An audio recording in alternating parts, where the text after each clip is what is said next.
Okay. Okay. So far. Okay. Okay. Oh,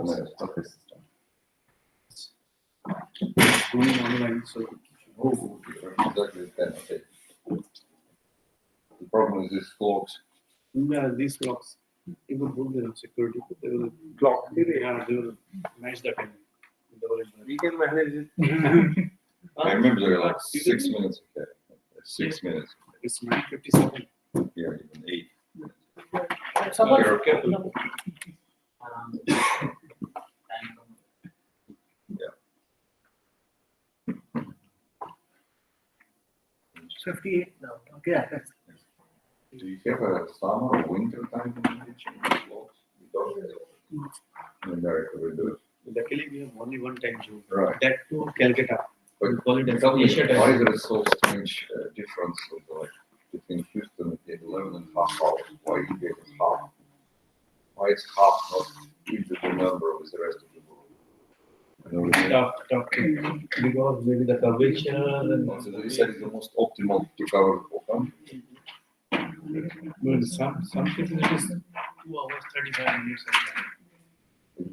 But so, for example, with all other countries, essentially, Situation the globe sector itself. so with the If France, you're here, 4.5, yeah, Yeah. Houston, 11 and half.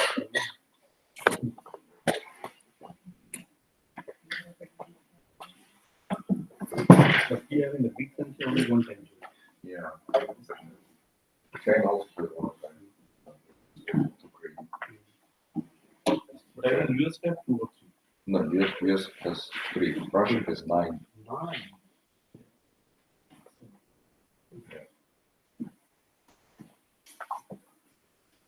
ये जो phone कर दिया हाँ conference Don't let me. Start. You can start? Okay. So, morning everyone, welcome. Thank you for staying alive. We still have 10 more lectures. So, we will continue to discuss stochasticity and randomness. We will talk a little bit more microscopic origin of randomness, some more mathematical tools. Again, I remind you, interrupt me, ask me something. As you can see, we have different background. I have a lot of chemistry, too much, I guess. Feel free to ask. If you don't understand, just scream. Okay, so to remind you, this is the plan, right? Remember, so we are at the beginning we discussed already this chemical kinetics last time, and we argued about chemical kinetics, catalysis, and molecular rate laws. We try to discuss to show where this randomness, stochasticity comes and how to understand it. Today we go to the second part of this plan. We will discuss a little bit, very little theoretical tools of how you can deal with understanding the effect of stochasticity. Yeah. So and the lectures will be later. All of them will be examples of different systems where we will learn by examples. Okay, so one of the main tools for understanding randomness stochasticity is master equation. Sometimes it's called chemical master equation, but it's essentially the same thing. So it's important for analyzing dynamics, and this is the things which reflect the balance of probability. It's closely related to chemical kinetic things, as you will see in soon.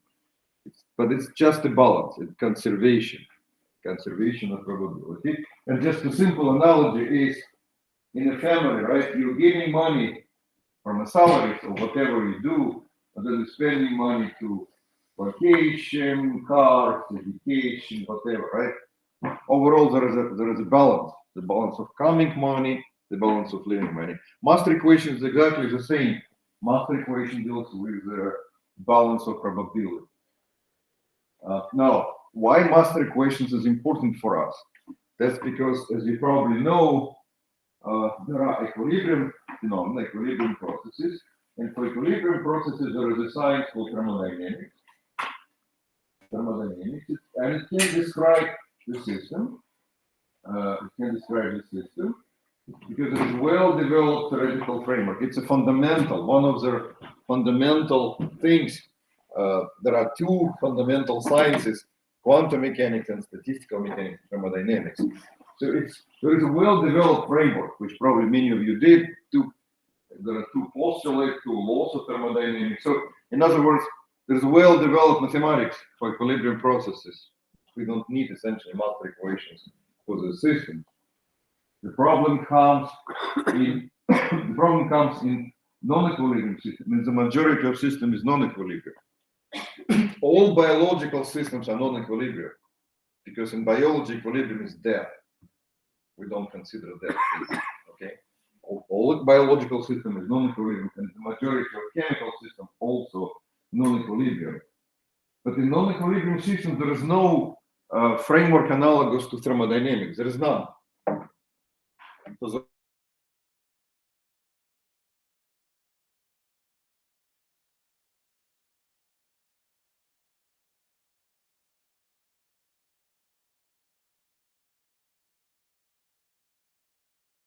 essentially the only quantitative approach for systems.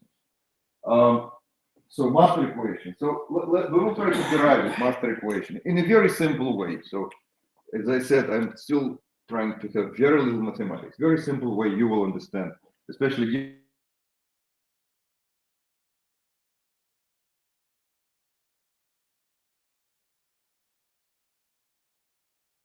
So let's say the probability of transition per unit time is from here to here is u. Probability of transition per unit time, it's rate. So chemists would call it rate, transition rate. But it's the probability of transition per unit time. From 1 to 2 is u. Probability of transition from say 2 to 1 per unit time is W. So to describe the system, we can assign probability function. So this is T1t, the probability to find the system in state 1 at time t. P2t, probability to find the system at time t state 2. Okay, that's all we need to know. But how to find them? Well, to find them is relatively easy. So let me ask the following questions. What will be the probability to find the system at some time t plus dt? Okay, so at t plus dt. I want to know what will be the probability to find the system at time which is t plus small additional time dt. I can answer this question. That's because this is probability to be found in state 1 at time t and having no transitions 1, 2 in this time interval, right? You understand, right? So if I want to know what will happen in this given state, so let's say, what if I want to know what will happen in this room tomorrow, right? There are two possibilities. Or we all stay here until tomorrow, right? And we know we will be there. Or some other group of people we will leave this room, but some other group of people will come. So in this language, plus probability to be found in state 2 at time t and transitioning in the time interval delta t. Clear, right? Very simple argument. Good. So if this is the case, I can write it mathematically this way. So this is the probability to find the system in state 1 in time t plus dt. It's time probability to be in time t in 1 and having no transitions. This is, remember, u is a probability per unit time. So multiplying by dt, you will have a probability. Or if you start here, and this is the probability of transition w dt from here. Dt is very, very small. Okay, so if this is, look at this equation, then what you do, obviously, is obvious things. You do Taylor expansion, right? dt is a very small parameter. If you tell Taylor expansion, you will get this equation. That's a derivation of master equation in a simple possible way. Again, it comes from the balance of probabilities, right? From the balance of probabilities. So the change of P1 is due to coming from state 2 minus leaving from state 1. I hope you can also see the connection with chemical kinetics that I was talking yesterday, right? So remember yesterday we discussed this reversible chemical reaction. A goes to B, B goes to A, right? And we said this is the rate. And it was exactly these two things. So in this case, concentration plays the role of probabilities. All right, so all of these are related. Good. Yes. So in calculation case, these rates were function of the dependent on the concentration, right? Okay, good question. No. So look, so what plays the role of this rates U and W were rate constant. Okay, so there is important things. So the coefficient in front is called rate constant. The whole thing is a rate. So this is a rate constant. This is a rate constant. The rate constant is a rate per unit concentration. Okay. So, probabilities plays the role of concentrations. Probabilities plays the role of concentration. And if you wish, I can actually change this, make this equation like this one. So if I divide it by, let's say, A plus B, if I divide everything by A plus B, there will be probabilities here in chemical kinetics. So everything is related. Everything is the same things expressed differently, but it's the same thing. Now, if the system is more general, if there is a mini state, right, then you can easily generalize it, right? So the change of probability in this state I is due to all incoming fluxes from all possible other states, which are connected to the given one, minus all possible transitions out of this state. So the physical meaning of master equation is just a balance of probabilities. That's it. There is nothing else. Okay. So we discussed master equations as an important tool. There is another important concept that people use for understanding stochasticity and randomness. It's even called random walks. And as the best analogy, a drunk person, right? You can see not so many drunk people in India, but still, if you go to countries like Russia, there are only minimal drunk people. Anyway, you probably saw drunk people. Yeah, so what they do is really random. Okay, so random walks concept is very useful in many areas. In chemistry, I can give many examples. Let me give you one example. So for example, you're looking at the material of the crystal, some crystal, and you are able to, with a laser, excite one of the atoms. So you're creating essentially so-called exciton. And this exciton in principle can diffuse, right?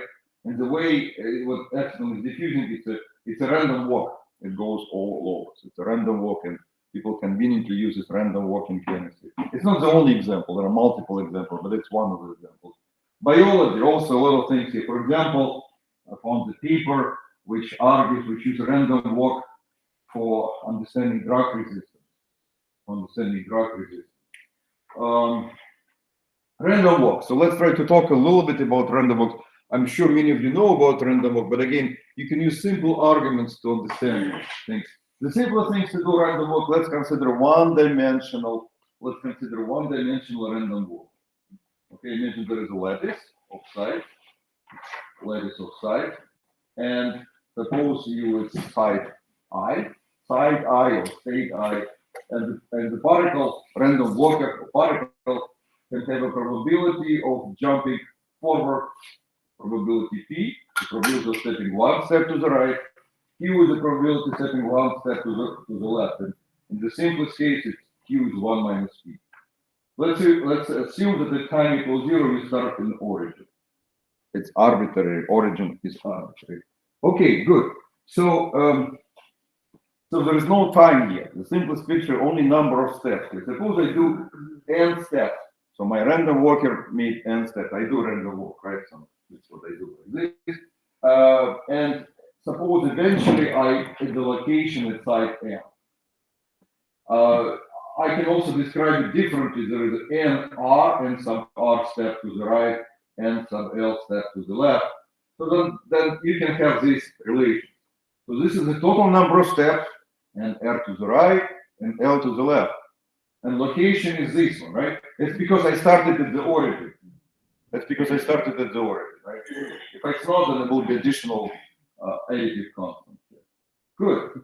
So it's convenient to look at the random walk dynamics.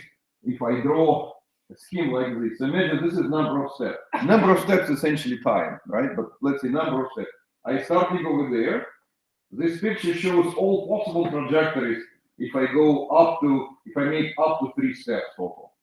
If I make 3 steps total, I can go like this with the probability P, P, P, or I can go like this, P, P, Q, or okay. All of these options are here, right?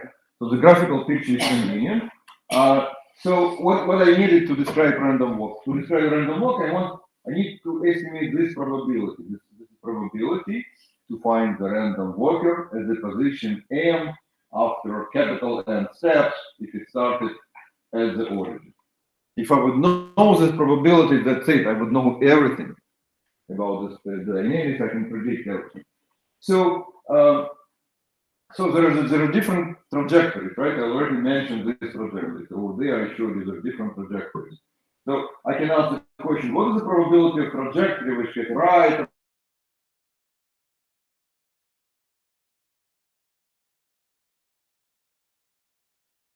Right, left. This trajectory. P, probability P to move to the right, Q to the left, so P squared. That's probability. But I can ask different question. What is the probability that I would make 2 steps? Sorry, questions? No. So what is the probability if I make 2 steps to the right or 1 step to the left? In any order, not necessarily things. And it will be different answer, right? It will be 3 P squared Q. You understand? 3 comes from, because there are 3 possible combinations. RRL, RLR, LRR. So let's come back there. I can go like this, I can go like this, I can go like this, right? So essentially, generally speaking, I can write an expression for the probability to find the random walker at position M after N steps, because this corresponds to this second probability. Yeah, and so it has P to the power N sub R, Q to the power N sub L, because we need NR steps to the right, NL steps to the left, and then this is this binomial coefficient, right? Binomial coefficient reflects possible combinations. So that's how you derive it, and it's convenient frequently to the same scheme, but the numbers here shows how many pathway I need to reach this point. To reach this point, I need only one way. It's only one way to do it from here. To reach this point, also only one way to do it, and that's here. So there's only one pathway to reach this, only one trajectory. To reach this point, there are 2 trajectories like this, right? To reach this point, 1, 1, and eventually 3 here, 3 here. You can actually prove even binomial theorem from here, but there's no the graphical proof. Okay, good. So this is the general formula. This is the general formula which we derived right now very easily. So there is a probability to find random walker at the position M after capital N steps. But that's given by this. So in this expression, instead of N, R, and L, I use capital N and N, right?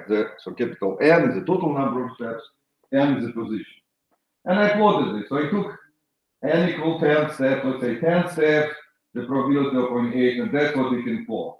And you can see the thing here. So as I mentioned, this is a central quantity for random walks. That's because you can calculate anything you want. For example, you want the question, what will be the average position? So in other words, if you do N steps in this specific set of parameters, what will be the average position you will end up?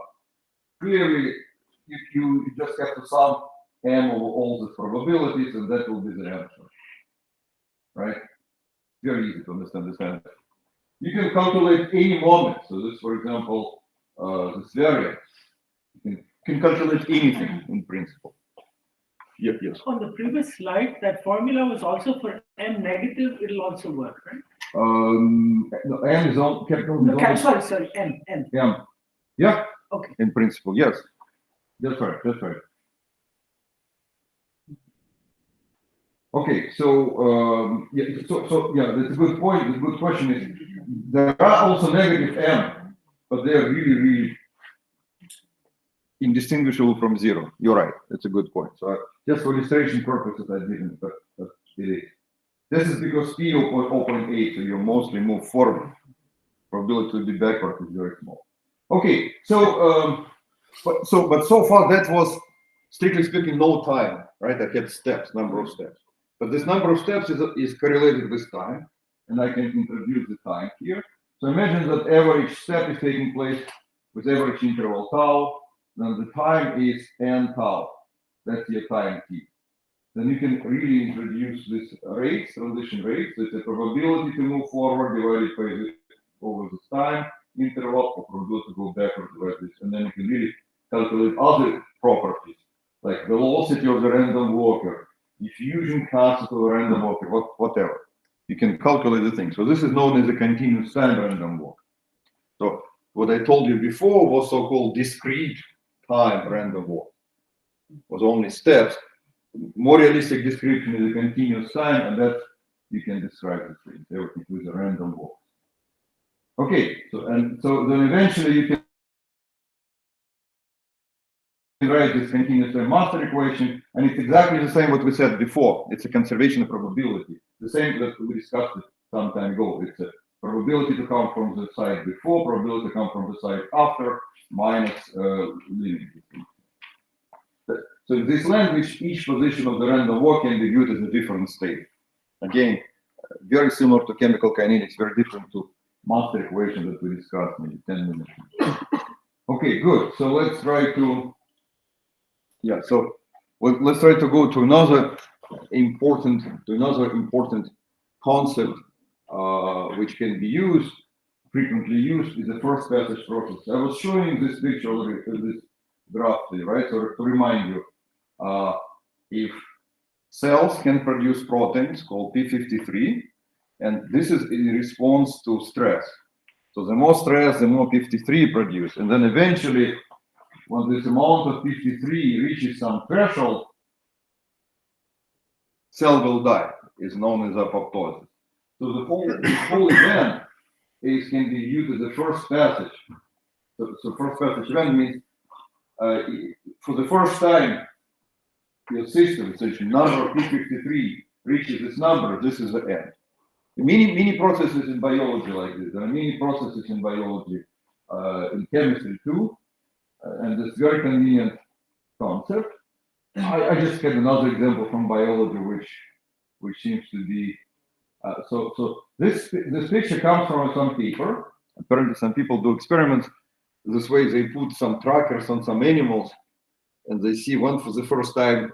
Line will get, in this case was a line or something, right? So see, and you can start and see when for the first time they will collide it. And this is the picture. The lion looking for this.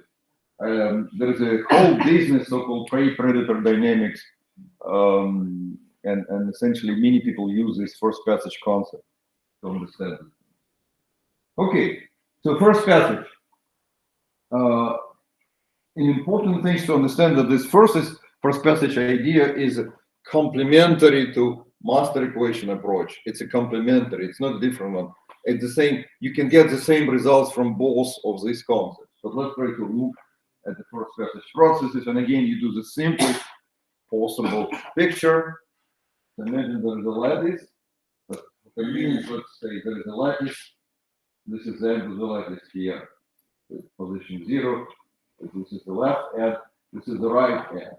For example, if you think about in terms of motor proteins or molecular motors can eventually bind here. This is forward binding site, a molecular motor can bind here.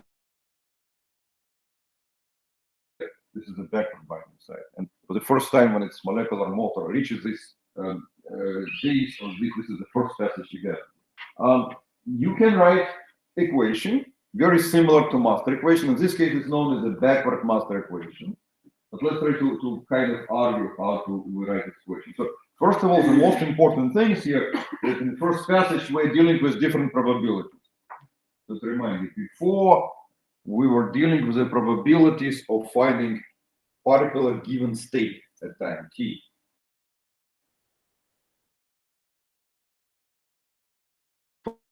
First passage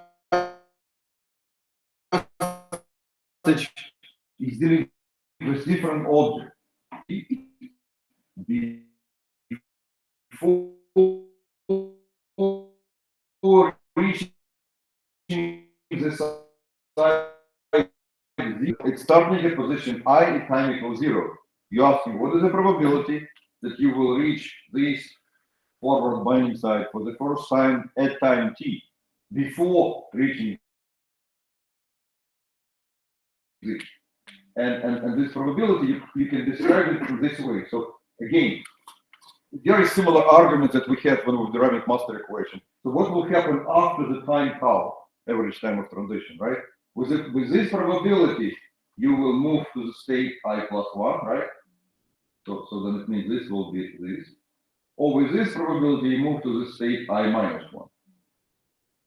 Make sense? You understand, right? So before was different quantities, this is this probability. That's enough.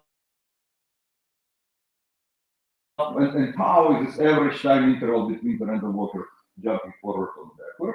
And from here, you can get this master equation again. You just expand it in terms of small, and you'll get this equation. It looks very similar, but it's actually different.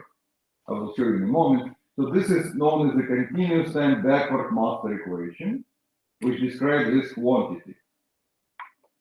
Probability for the first time to reach position n at time t if you started at position I. That's why there are two indices here. Okay? In probabilities we discussed before was only one index, given state. Here I have to have two indices because I need to identify where I start. Okay, makes sense. For reasons I don't quite understand, this first passage pictures are very rarely explained anywhere. So there's like one or two books, but this is very simple things at the same level of the way we discussed it, and we will see. Okay, so essentially, when we think about first passage processes, it's convenient to use this Monte Carlo simulations thinking. Everybody knows how to do Monte Carlo, right? I guess, right?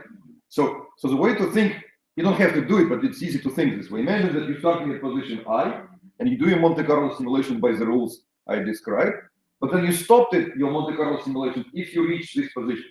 So there are many trajectories. You will start here, many trajectories when you end it up before reaching this. So you have some unsuccessful trajectories that you ended up here. Garbage, not the garbage, you have to keep it. But you're looking at trajectories which will eventually end up here. And if you look in this space of these trajectories, then this first passage, this equation is essentially describes the probability of this trajectory. Okay. Yeah. So it's important to compare these two pictures. I said they're complementary to each other. They're complementary to each other. So before we had master equation, I just call it master equation, but correctly it's called forward master equation. Forward master equation. By the way, the language forward and backward comes from quantum mechanics, which is strange. That's because Schrödinger equation, in some sense, is the same as the equation for master equation written in a matrix form.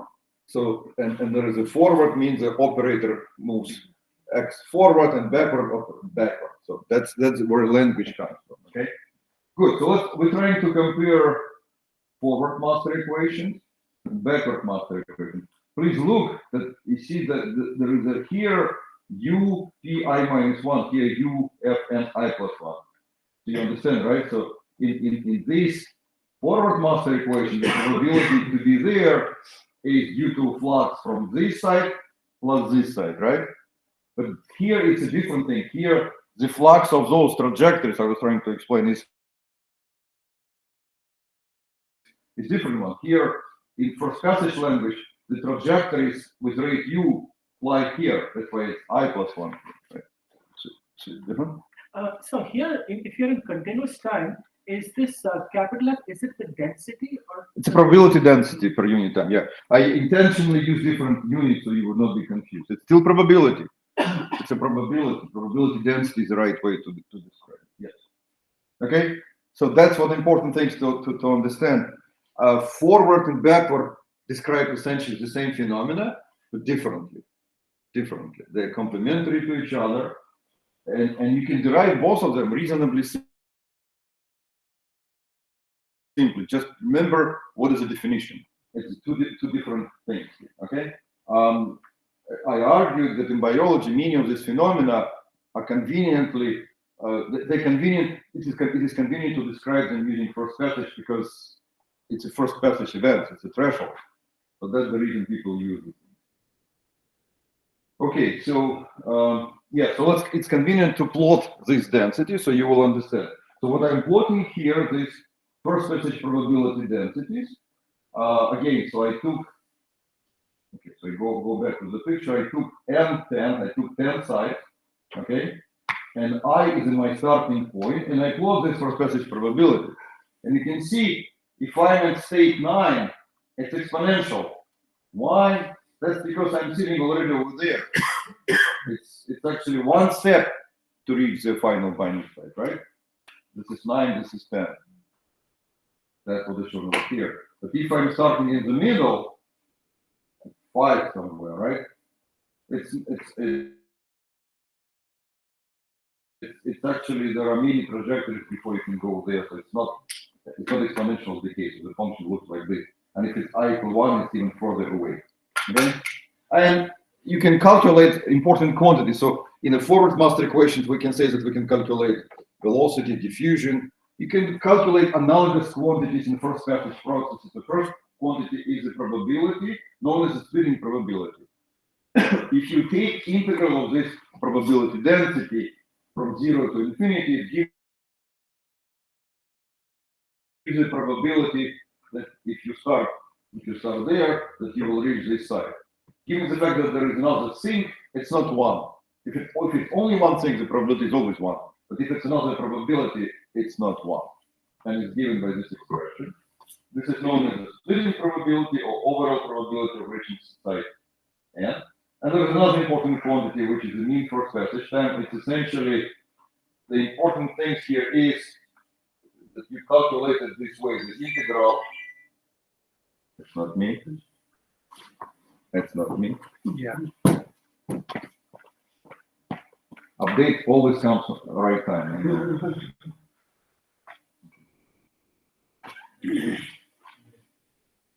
So, forward, like forward technique for the probability distribution, the forward probability, that is also used to calculate the first passage time, like You can, but it's a little bit slightly more difficult. rigorous. You can do it. So yeah, it's a good question. So let me explain it more. Yeah. So let me finish. I will explain. It's a good question. So this is the time. It's important that when calculating this time, you're dividing over the probability. And again, this Monte Carlo language is the right way to do it. Remember, I told you to think like Monte Carlo simulation, right? There is trajectory starting here, ending up here, but occasionally there are trajectories which end up here. If I look at all possible trajectories, screening probability is the fraction of those successful trajectories over all possible trajectories. That's splitting probability, right? Then when we calculate mean first passage time, it's so-called conditional time. It's a conditional on the condition that you are reaching the final state. And that's why you have to divide by this. So the question was, what is the relations that you can calculate mean first passage time also from forward? Yes, you can do it. And the way to do it is, so suppose I have again this system, and I can eventually calculate probability to be in any state. It's normal probability or stationary probability, essentially, right? Then I can calculate the flux to go to the final. I calculate probability to be there times the rate. That will be the flux. Inverse of this flux will be mean first passage time.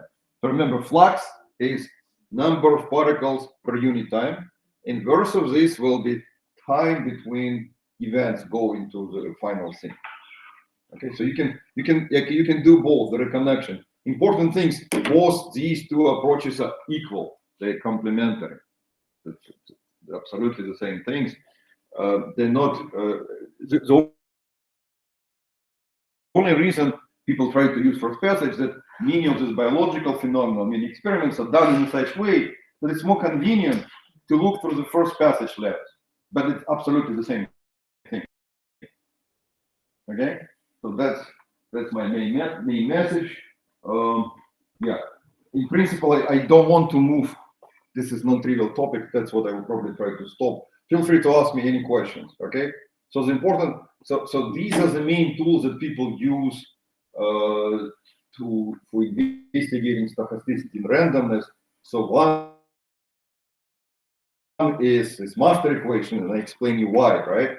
Because most of the phenomena of equilibrium, there is nothing else available, only this conservation of probability.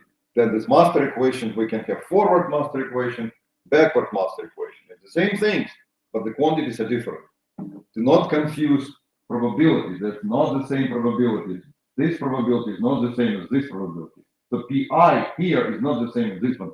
There's no there is a relation, but not trivial relation. And also we talked about random walk, right? We talked about random walk, which is very commonly used in chemistry and biology. Again, random walk, but you can still get a lot of things from random walk, despite the fact that the walk is random. Some of the quantities are quite well defined, like mean, variance. You can still calculate things reasonably well. And the analogy, I can make analogy. So most people, I think, took thermodynamics, right? Classical thermodynamics. So in this room, there is a lot of molecules, right? A lot of molecules. Some of them move faster, some of them slower. But on average, there is one temperature here, more or less, right? Many molecules with different properties, but there are so many of the molecules. When you're averaging out, you're getting very narrow distribution, like delta function. That's your temperature. The same with the pressure. Many molecules, the pressure is essentially collisions with the wall, with the object. Different things here, but on average will be very narrow things here. So it's similar with random walk. It's random, but you can still calculate the average distance you travel. It's a specific number. Maybe I should go back again to random walk, because this is an important thing. Yes. So despite the fact that you are random every time, that every trajectory is random, you don't know. On average, after many trajectories, your average position will be given by this. If you repeat it many times, it will be deterministic, it will be known, okay? And the variance will be known, and whatever will be known. But every random trajectory you will see completely random. You don't know where it will go. But if you do many times, you will get your result. So it's very similar to what I explained to you, statistical mechanics. There is averaging of many fluctuating things essentially cancel each other, and you get a very almost deterministic things. So constant temperature, constant pressure, but this is just analogy. It's not exactly the same thing. Okay, good. So I would suggest I will stop here. Feel free to ask me any questions. This is non-trivial things. So the thing that you will not find in the textbook, this first passage thing, rarely you can find, unfortunately. For some reason, people do not. They think it's difficult. It's not, and at the same level, you can explain it as a forward master equation. Okay, and you can get a lot of things, and it's very convenient. Okay. Any questions? Sir, will it be possible for you to share the slides? To share the slides? Sure. Again, I want to emphasize that I wanted to eliminate as much as possible mathematics. So I give you as simple as possible. So it's there is more mathematics. There is a couple excellent books on first passage things, on also master equation. But I give you, it's very simple things to explain, and as long as you remember what is each quantity is responsible, you can do things. Any questions? You just mentioned there are a couple of books. Would you mind sharing the name? If Yes. it comes to mind. Yeah. So essentially, in first passage, there is three books. The book number one is Nico van Kampen. It's a book. Nico. It's a famous book on Kampen. I think it's called Stochastic Processes. One chapter is devoted. So the book has 20 chapters. One chapter is devoted. The book is called Stochastic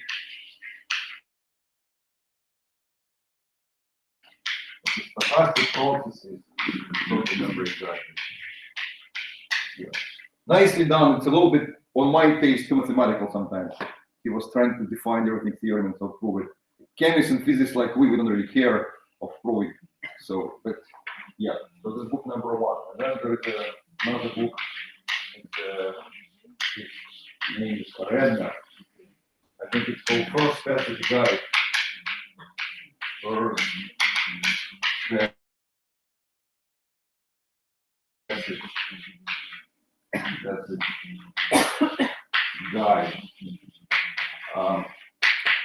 I have a book, and although it's not devoted to different one, but I have a chapter or essentially mathematical appendix which describes this whole my book on motor properties. Like, essentially, I use some of the things over there. So the book is motor properties.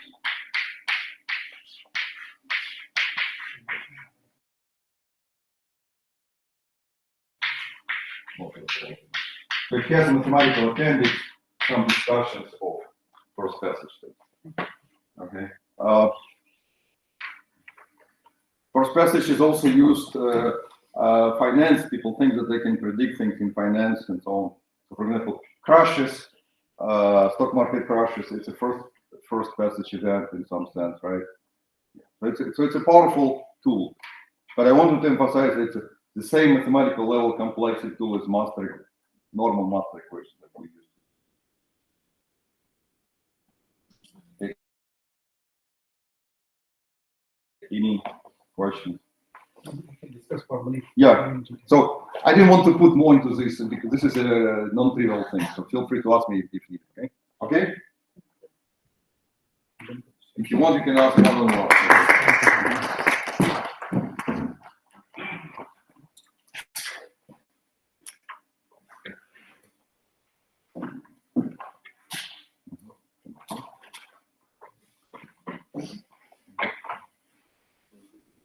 It's a little bit too short.